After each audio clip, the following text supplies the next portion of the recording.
اعوذ بالله من الشیطان الرجیم بسم الله الرحمن الرحیم. ډیره مهرباني. اصل کې دا خلک دي لپاره راټول دي، دا د علي شیرزي قوم مشران او ځوانان دي.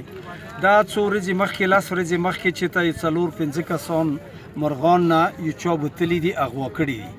نو دا خلک یې چې موږ ټولو نه وال لاړو د سنټرل کورم څخه کله نه دهشتګردي نه بعد واپسې کړي دي، نه هغې نه بعد مو ټولو نه وال لاړو او دا کیس مو سره پیښ شو.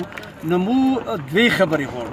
یوه خبره دا چې مو دا 4 کسان کوم هغه دي اغوا دي، دا پر امن انداز کې دا پکار دي چې مو ته میلاو شي او څه ګزند مو ته میلاو نه شي. دویمه خبره دا دی چې مستقبل کې مو ته د داسې کیسونه د امن ضمانت راکړی شي. دا قوم دي لپاره راټول دي. مو دغونه یوه کمیټي غوښتې وه چې هغه کمیټي لګیا دی چې مو هغه په بنیاد باندې ډي سي سره خبرې وکړو او فورسز سره خبره وکړو. خو دو دا خبره کمیټي چې کومه دی هغې دپاره مونه ټایم وغوښتلو. دو به اوس همدې ځای کې ناست وي او هغه دی دغه سبا 10 بجې مو ته وعده وکړه. 10 بجې به انشاءالله کمیټي مو ته راکوي، هغې په بنیاد باندې به بیا مو حکومت سره خبرې کوو او دا خلک بالکل پر امن دي او انشاءالله پر امن به اوسي. خو خپل مطالبات حل کولې پورې د دو دا زړه دی چې مو همدې ځای کې به در نه جاري وي. نن دغه علي شیرزي قوم راټول شو، دې متعلق راټول شو د څو ورځې مخکې سنټرل کورم مرغان دارې نه یو څو کسان اغوا شوي دي. هغه متعلق نن دا قوم هغه شو مجبور شو چې دې ځای کې راټول شولو. هغوی یوه درنې چې هغه کې کېناستلو، دایرې کې کېناستلو. مو په حیثیت یو مشر دې ته راغلو او دونه مو کمیټي وغوښته چې د تاسو کومې مطالبې دي په حیثیت مشر چې دا مو تاسو حکومت ته مطالبې ورسوو. هغو مطالبو دپاره مونږ لږ ټایم وغوښتلو چې یاره موږ څه کوم کام دی هغه به مو راپه راکړو. او سبا 10 بجې وعده وکړله دغو مطالبو دپاره چې موږ به تاسو ته کمیټیا درکوو، دا مطالبې به درکوو د مشرانو په ذریعې. اول خو ښه خبره دا دی چې حکومت د مو مطالبې ونه مني.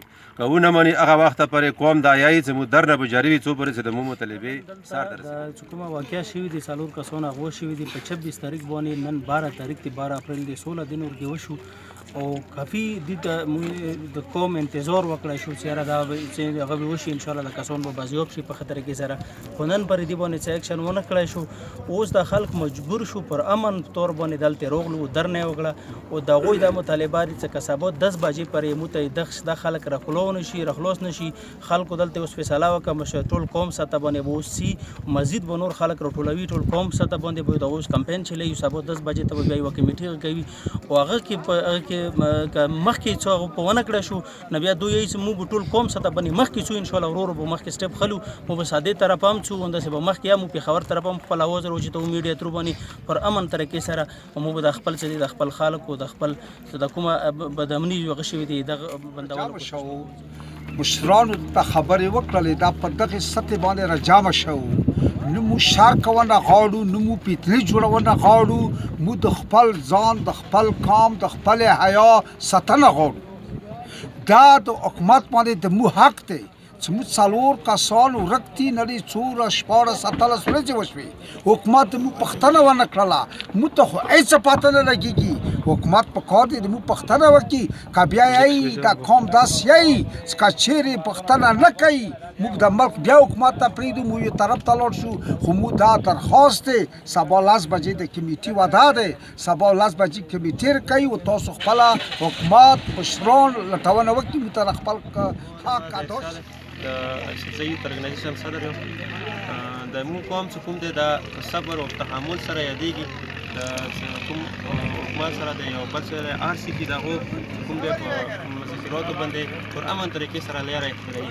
خو چونکې اوس د کومه معامله وشوه تقریبا 24 مارچ باندې شوي دی، اوسه پورې د خلک له پته دي څوک غور فکر نه کوي. حالانکه موږ چې کومې کمیټې دي مختلف کسانو سره میلاو شوي دي، اوسه پورې موږ کوم کسان وایي بازیاب نه کړو. نن د موږ قوم دا د درنې فیصله وکړه دوران ګیم کې. نو د موږ در نه به انشاءالله نن دلته جاري وي.